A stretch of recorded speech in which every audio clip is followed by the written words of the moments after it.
With the use of a single panel, Oda has single-handedly revealed the key to the end of One Piece. The end of chapter 1148 contains one panel that has so many implications on the future of the story that I seriously believe we now have a blueprint for how the rest of Elbaf and how the rest of One Piece will go, and that's what we're going to talk about in this video. If you haven't read the most recent chapter, now's your chance to go do it because we will be talking about it in depth.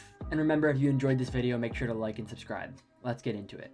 Now, it goes without saying, but the panel I am talking about is Scopper Gabon permanently damaging Saint Summers, a member of the God's Knights. There is seriously so many things we can gather just from this one panel alone, so let's start talking about them. The first thing I want to mention is that this is obviously some new type of power, and although I won't really go into depth on what it specifically is, I do want to mention two theories that I've seen that I think are probably the front runners. The first one that I think is probably the case is something I saw in a Morge video recently about permanent imbuement of Haki. I think this progression in the Haki system makes the most sense for the characters, and also for all of the teasing that's happened in post-timeskip with things like Black Blades and the Haki Knot. But the second most popular theory I've seen around, which is actually pretty unique, is that people who have the voice of all things are the only people who are able to damage the invulnerability in the Gorosei and the God's Knights. Now, although I don't believe that this has as much backing as the permanent imbuement theory, I do think it's pretty unique because there's a very small handful of characters who have the voice of all things, and it would sort of leave us with an exclusive club of people who are destined to fight the Gorosei and Imu because they're the only people who can damage that group of villains. Now, obviously, Luffy has the voice of all things and has already tried to damage the Gorosei and failed in Egghead, but I think whatever Gabon is doing would be an extra application of the voice of all things, almost how you can turn your Conqueror's Haki into Armament Haki like we saw in Wano. The same type of thing with the voice of all things that Luffy would have to learn despite already having the voice of all things. But regardless of which of these comes true in the next few chapters, the impact that a new type of Haki or just a new power in the story has on the future of the arc is insane, so let's get to that.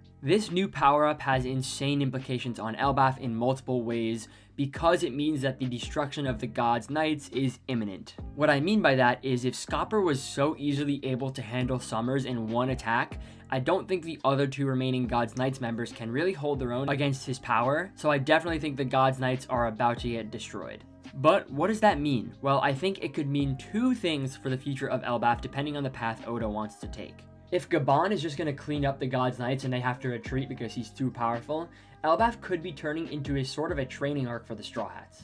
I could totally see this happening for exactly what I just mentioned.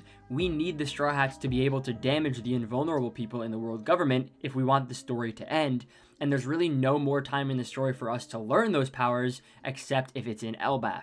Similar to how Rayleigh trained Luffy over the time skip, we could be getting Gabon teaching the Straw Hats how to use this new power for the remainder of Elbaf to prepare for the final war coming after this arc. But there's actually a second path that Oda can take if the God's Knights are going to get destroyed by Gabon in the next few chapters, and that is that there will be reinforcements coming to Elbaf after the first round. If Gabon's going to use this new type of power to destroy the God's Knights, it's possible we won't get a training arc, and instead the God's Knights will come back with a larger force, including Shamrock, to try and finish the job. Now, there's two reasons I kind of think this path is a little more plausible for Oda to take, and I think after I explain them, you'll agree with me. Those two reasons have two names, and it is Shanks and Loki. Two characters that are supposed to be extremely important to the Elbaf arc that seemingly have no relevance to the God's Knights plotline, who we have not seen anything for yet.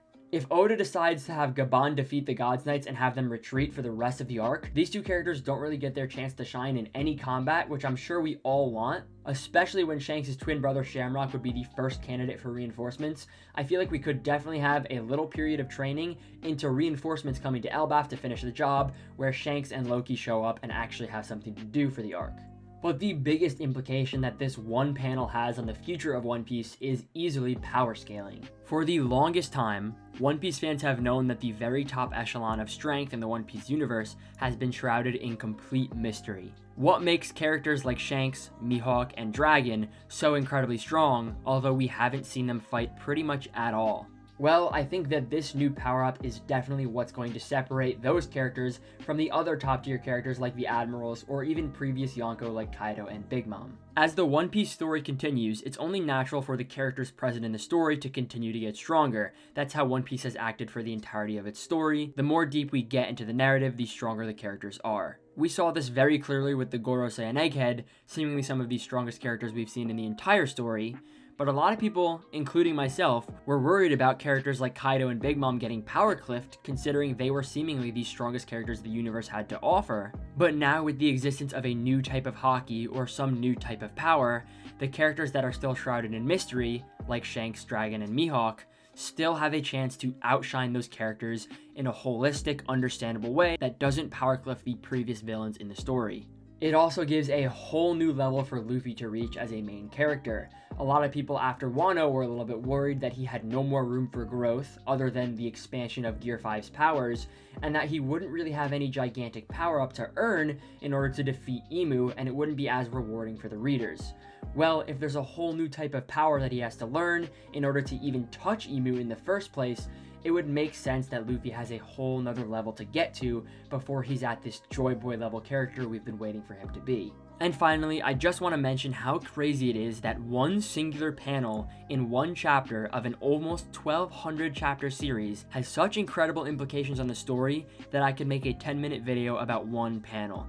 This is the joy of One Piece. The world is so expanded and fleshed out that simply the introduction of one character not being able to regenerate has incredible effects and impacts seen on multiple characters, the structure of multiple arcs, and the future of the entire story. One Piece is seriously like nothing else I've ever consumed. Thanks for making it this far into the video. If you enjoyed, make sure to like and subscribe. And if you're interested in that top echelon of One Piece characters, especially Shanks, tune into next week's video where I explain how Shanks is the most powerful One Piece character of all time, partly in thanks to what was revealed in this chapter. Thanks for watching, and until next time.